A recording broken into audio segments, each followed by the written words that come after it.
दोस्तों, मेरा नाम विजय है और ये बात पिछले महीने की है। मैं एक कंपनी में सुपरवाइज़र का काम करता था। मेरी कंपनी ने मुझे रहने के लिए एक मकान दिया था जहाँ पे मैं बिल्कुल अकेला रहता था। मेरे बगल वाले कमरे में एक आंटी अपने पति के साथ रहती थी। आंटी का नाम कविता था और आंटी की उम्र यही करीब 32 साल रही होगी। वो देखने में बेइंतहा सुंदर थी। आंटी का पति भी मेरी ही कंपनी में काम करता था और वो हमेशा घर से बाहर रहता था क्योंकि उसकी टूरिंग जॉब थी। मेरी आंटी से कभी कभी बातें हो जाती थी। उस समय हमारी जो भी बातें होती थी वो सारी ज़्यादातर सामान्य बातें होती थी। उस बिल्डिंग में मेरे लिए पानी भरना सबसे मुश्किल काम था। मुझे सुबह ही अपने काम पे जाना पड़ता था और पानी सुबह 9 बजे आता था। तो आंटी अक्सर मेरे लिए पानी भरने का काम कर देती थी। मैं एक बड़ी टंकी को बाहर रख देता जो आंटी भर के रख देती थी और घर वापस आने पर मैं टंकी से पानी निकाल के अंदर ले जाता था। एक दिन ड्यूटी से वापस आने में मुझे रात के करीब 11 बज गए। आंटी ने मेरी टंकी को उठाकर अपने रूम में रख लिया था। जब मैं घर आया तो मैंने आंटी को आवाज़ देकर टंकी के बारे में पूछा तो आंटी ने कहा कि हाँ, ये अंदर है, किसी का सामान जा रहा था तो उसे हटाकर मैंने अपने रूम में रख लिया है, आप आकर पानी यहाँ से ले जाओ। मैं बोला ठीक है आंटी, मैं कपड़े बदल कर आता हूँ। आंटी ने कहा कि ठीक है। जब मैं कपड़े बदलकर आंटी के घर गया तो मैं उन्हें बिना आवाज़ दिए उनके कमरे में चला गया तो देखा आंटी अपने कमरे में कपड़े बदल रही थी। मैं तभी उनके कमरे में चला गया। उनको देखकर मेरे तो होश उड़ गए और मैं पीछे मुड़कर आ गया। 10 मिनट तक तो मैं यही सोचता रहा कि मैं क्या करूं और क्या ना करूं। इसके बाद मैं वापस अपने घर में आ गया। 15 मिनट के बाद आंटी ने मुझे आवाज़ लगाई। मैं उनके कमरे में गया और सबसे पहले तो मैंने आंटी को सॉरी बोला। मैंने कहा सॉरी आंटी, मुझे सच में पता नहीं था कि आप कपड़े बदल रहे हैं, नहीं तो मैं आवाज़ देकर आता। आंटी बोली अरे कोई बात नहीं, इतना परेशान होने की बात नहीं है, आप पानी ले जाओ। इसके बाद मैं अपने कमरे में गया और उस दिन मैंने खाना खाया और बेड पे लेटकर पूरी रात बस आंटी के बारे में ही सोचता रहा। आंटी को देखने का नज़रिया मेरा जो था पूरी तरह से अब बदल गया था।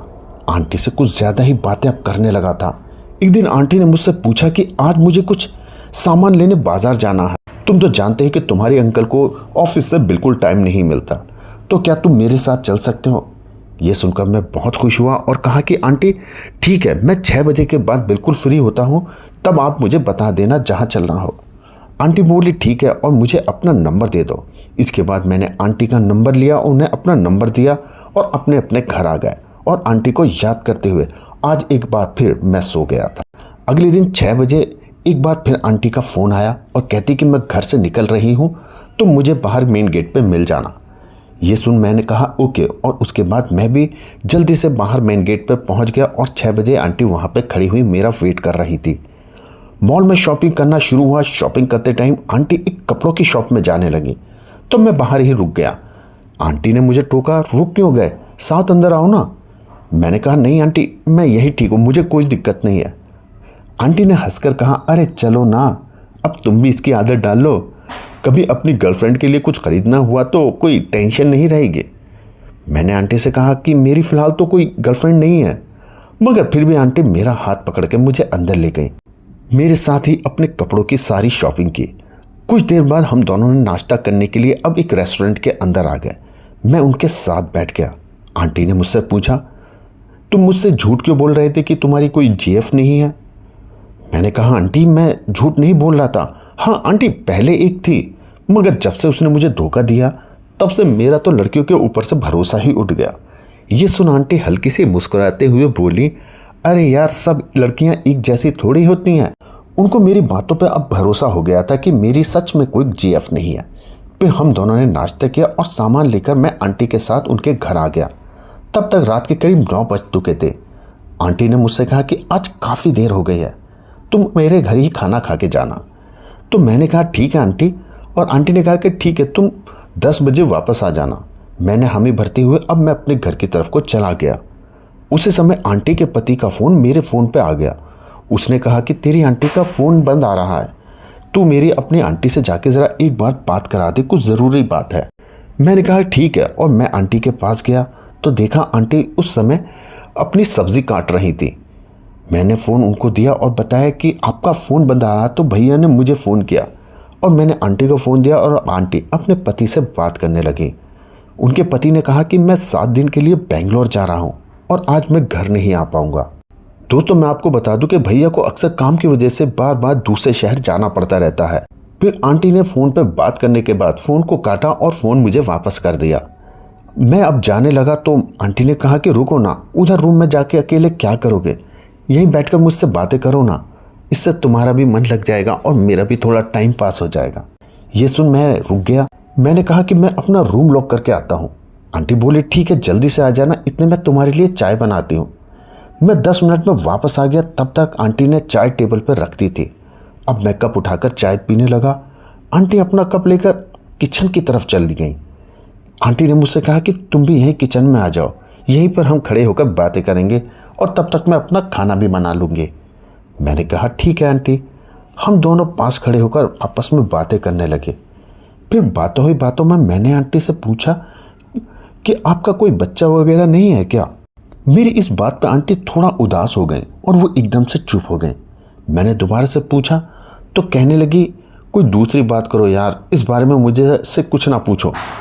लेकिन मेरे लगातार फोर्स करने के बाद अब आंटी थोड़ा सा रोने लगी। मैंने पूछा क्या बात है आंटी। तब आंटी ने बताया कि मेरे पति मुझे टाइम ही नहीं देते। पहले तो 3 साल उन्होंने मुझे अपने गांव में रखा, पिछले 1 साल से इधर लाए हैं, लेकिन यहाँ भी बस काम काम काम। ऑफिस से आते हैं, खाना खाते हैं और सो जाते हैं। मेरे लिए तो उनके पास टाइम ही नहीं है इन सब कामों के लिए, तो फिर बच्चे की बात कहाँ से आएगी। ये सुन मैं थोड़ा सा दुखी हुआ तो मैंने सबसे पहले आंटी को थोड़ा समझाया और उन्हें एक गिलास पानी दिया। आंटी ने अभी एक गिलास का पानी सही से पकड़ा नहीं था तो वो गिलास का सारा पानी आंटी के ऊपर गिर जाता है, जिससे आंटी के सभी कपड़े भीग जाते हैं। फिर आंटी कहती हैं कि मैं कपड़े चेंज करके आती हूँ और फिर वो अपने कमरे में चली जाती हैं। करीब 12 मिनट के बाद आंटी अपने कपड़े चेंज करके आती हैं। आंटी उन कपड़ों में बहुत ही ज़्यादा सुंदर दिख रही थी। अब आंटी तिरछी निगाहों से मेरी तरफ देखी और पूछी ऐसे क्या देख रहे हो तुम। मेरे मुंह से निकल गया कि आंटी आप बहुत ज़्यादा सुंदर और हॉट लग रही हो। उन्होंने हंसकर बोला वैसे क्या मैं तुम्हें बुरी लगती थी। मैंने तुरंत बोला अरे नहीं आंटी, आप सच में बहुत सुंदर हो और यकीन मानो अगर आप मुझे पहले मिल गए होते तो मैं आपको अपनी जेफ बना लेता। ये बात सुनने के बाद आंटी कुछ गुस्सा सी हो गए और बोली कि अब तुम कुछ ज़्यादा नहीं बोल रहे। आंटी की ये नज़र देखकर मैं थोड़ा सा घबरा गया और सोचने लगा कि कहीं मैंने कुछ ज़्यादा तो नहीं बोल दिया। मैंने उन्हें सॉरी बोला और उसके बाद मैं घर की तरफ जाने लगा। आंटी बोली अब किधर जा रहे हो, यहीं रुको, खाना खा के जाना। मैं रुक गया और चुपचाप होकर एक साइड में बैठ गया। आंटी ने खाना लगाया और अब हम दोनों खाना खाने लगे। खाना खाते हुए बोली तुमने ऐसा क्यों बोला। तब मैंने बोला आंटी सॉरी, वो मुंह से निकल गया था। तो आंटी हंसने लगी और बोली देखो अगर तुम मुझे अपनी जेब बनाओगे तो तुमको मेरे सब नखरे झेलने पड़ेंगे। तब मैंने अपनी नज़रें आंटी के चेहरे पर दौड़ाते हुए कहा तो आंटी मुस्कुरा रही थी। मैंने उनसे कहा कि आंटी मुझे आपकी हर शर्त मंजूर है। आंटी बोली और अगर मेरे पति को मालूम पड़ गया तो। मैंने बोला आंटी उन्हें कौन बताएगा, आप बताओगे नहीं और मैं उनसे कहूँगा नहीं। ये बात सुन के दोनों हंसने लगे और फिर खाना खाने लगे। कुछ देर में खाना ख़त्म हो गया और उन्होंने बर्तन उठाए और किचन की तरफ जाने लगे। इधर मैं भी हाथ धोकर अब अपने कमरे की तरफ जाने लगा। तभी आंटी ने बोला कि किधर जा रहे हो, आज रात यहीं रुक जाओ, हम दोनों बातें करेंगे। मैं सोफे पर जाकर बैठ गया और थोड़ी देर बाद आंटी मेरे पास आके बैठ गई। थोड़ी देर हम लोगों ने इधर उधर की बहुत सारी बातें करी। फिर आंटी बोली अब बहुत रात हो गई है, आज रात तुम यहीं रुक जाओ, मुझे तुमसे कुछ काम है, क्या वो काम तुम कर दोगे। आंटी की ये बात सुन के मैं बहुत ज़्यादा खुश हो गया और फिर मैं रुक गया और अब मैं इंतज़ार में था कि आंटी कब मुझे वो काम के बारे में बताएंगी।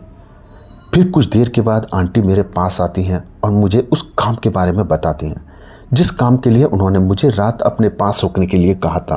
फिर आंटी ने मुझे रात के समय कमरे के अंदर आने के लिए कहा। अब ये सुनकर मैं बहुत खुश था और तरह तरह के सपने देख रहा था। रात को आंटी के कमरे में किसी भूत प्रेत का साया था जिस कारण आंटी रात को सो नहीं पाती थी।